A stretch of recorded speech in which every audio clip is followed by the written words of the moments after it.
Martin Luther King Jr. celebration at the Islamic Institute of America in Dearborn Heights, Michigan. After my keynote address, he asked me if I had ever heard of Imam Hussein. I said reluctantly and unashamedly, I should say, that no, I've never heard of Imam Hussein. He said to me, he said, well, in our tradition, he is our Martin Luther King Jr. He said, because just as you lift up Dr. King, who stood against oppression and racism here in America, he said Imam Hussein stood against oppression and tyranny many, many years ago. And so because you've never heard of him, he said, you now must go to Karbala and you must learn for yourself about this great holy man, Imam Hussein. That was in January of 2019. Well, guess what? In April of 2019, just 3 months later, my wife and I found ourselves on a plane headed to Karbala, Iraq.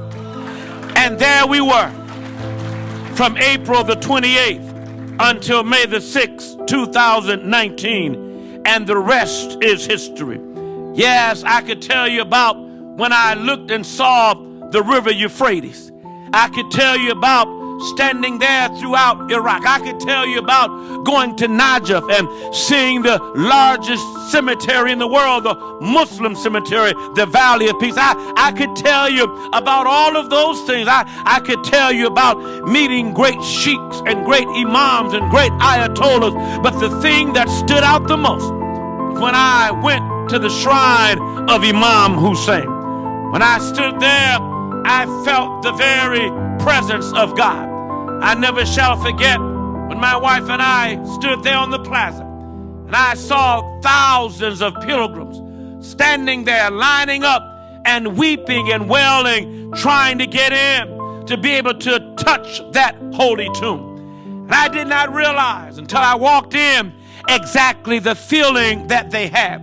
When I walked in there, I felt the power of God descend upon me. I looked around and I saw people weeping and wailing. When I got close enough to the tomb, they said, if you're not a Muslim, we will not allow you to go in. But I stood there at the doorway and I stood on the doorpost and I put my hand on the door because I said, if I can't go in, I can at least touch this place that houses this holy and this righteous man of God. And so I laid my hands. Oh, help me, somebody. I laid my hands upon the doorpost. And as I laid my hand on the doorpost, something came through my body. And I felt the power of God transcend to me. As I was standing there, tears began to stream down my face. And I felt a special connection with Imam Hussein. My wife on the other side, for the entrance for women, she did not get the memo that you're not allowed to go in. And so we went around on the other side looking for my wife, and I found out to my surprise she was inside the tomb, standing there weeping and wailing like everyone else.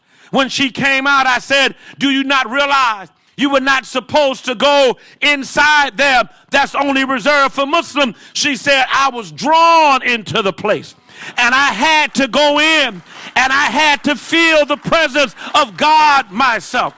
All I can say to you today, my brothers and my sisters, if you've never ever been to Karbala, Iraq, you need to make plans to go now.